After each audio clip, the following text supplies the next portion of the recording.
Welcome friends to the new tutorial of Android Studio using Kotlin. In this video we will see the introduction of Kotlin and Android.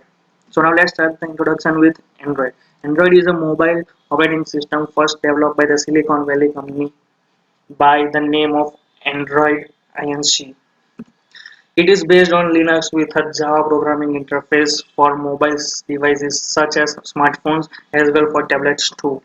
In 2007, Google released a first beta version of the Android software development kit known as SDK, and the first commercial version of Android 1.0, also known as Apple Pie, was released in September 2008.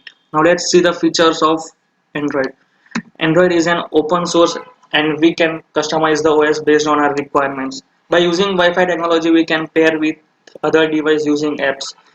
It's a support of 2D and 3D graphics. It has an extensive support of multimedia hardware control to perform playback or recording the using camera and microphones.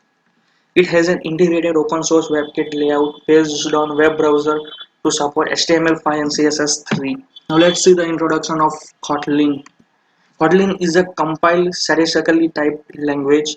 We might provide some initial hurdle for the people who are used to interpreted dynamically typed Python. Kotlin can be compiled for several different platforms. Even if you don't know Python, this document should helpful be a useful introduction to Kotlin, in particular if you are used to another dynamically typed language. Now let's see why we use Kotlin in Android Studio. It makes Android development much easier. If you are an Android developer, you need to recycle.